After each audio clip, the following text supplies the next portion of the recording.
asalaamaaleykum wa rahmatullah wa barakaatu mbokk yi maa ngi leen nuyu di leen ziar di ñëw tey rek si benn mbir mu am solo ñu koy wax kaaraange ak itam defar yaram ndax dañoo toll si jamono joo xam ne nit ñi soxor nañ. nit ñi dañ la yàqal liggéey bu baax boo yor, nit ñi dañ la yàqal sëy bu neex bi nga nekk di ko dund, nit ñi dañ la yàqal diggante bu neex bi nga nekk di ko dund, nit ñi dañ la yàqal sax sa bonheur ndax nit la yàlla bindee noonu. kon àddina boo si nekkee te nit ñi di def lépp luñ mën, nit su mënee jël alalam di la bëgg a yàq wala di la bëgg a liggéey wala di bëgg a def si yow naka su dul noonu, yaakaar naa ne yow mii nga xam ne yow lañ koy def yow tam war a mën a jël sa alal, jël sa doole, defar sa yaram, protéger sa jëmm, protéger say bien, protéger sa liggéey, protéger sa sëy, protéger sa diggante, protéger itam say njaboot. loolu moom obligation la te ku nekk war na ko war mën a def. bul topp si àddina di topp affaire nopp wala affaire ubbeeku yëpp dëggal, waaye dafa am lu ko jiitu balaa nga naan danga fay nekk, mooy kaaraange. incha allah si loolu laa ñëw tey. lii képp ku ko def, képp ku la liggéey wala mu catu la wala mu gémmiñu la wala mu lay jéem a pexeel, da nga ko gis nii muy torox wala sax mu feebar bu métti. waaw bii moom nekkul sax secret caaxaan. maa ngi leen di ñaan ngeen def ko, defoo ko tam seen njaboot.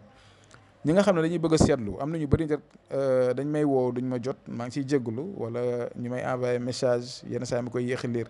man dama leen wax ne man du ma sëriñ, yàgg naa leen ko wax, damay faral di nekk si ay yeneen yitte. képp ku ma woo jotuma rek te bëgg a seetlu ay mbiram wala wàllu diggante na ma bàyyil message si whatsapp bi, bu ko defee naa ko lire incha allah.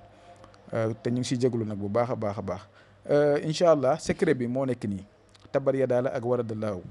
da ngay bind juróom-ñaari tabat nga rabalante ko ak waradallaahu, maanaam tabat yadaa abi lahab wa taba maa anhu maaluhu wa maa kasab sayaslaa naaran zaata lahab wa imra'atuhu hammaalata al-hatab fi jiidihaa hablum min masad.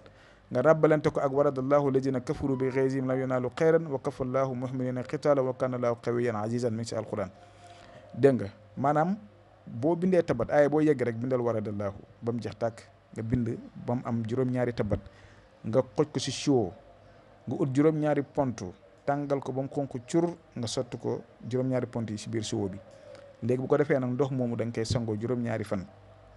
ginnaaw boo ko sangoo juróom-ñaari fan ba pare nga jël pont yi gas ko ba mu xóot nga suul ko, jeex na. wallahi al azim ku repp rek mooy jug naan mu ngi lay liggéey wala mu ngi lay jéem a soxore wala mu ngi lay jéem a pexeel wala mu lay def lu mu mënti doon pour yàqal la. waaw du si am ndam te di nga ko gis nii muy torox. kon mbir mu am solo la, maa leen koy digal ngeen defar ko seen bopp, defal ko seen ay famille, defal ko seen ay doom pour mën a aar seen bopp. ndaxte nit warta toog xaar ba feebar doog dem faju ji. war ngaa ut ay méthode de prévention yoo xam ne war nga ko jëfandikoo, nga xam ne kenn du mën si yow dara. kon mi ngi noonu, tey lii laa indi woon pour jox leen ko. maa ngi jëm fi ba suba jàmm incha allah. asalaamaaleykum wa rahmatullah wa barakaatu.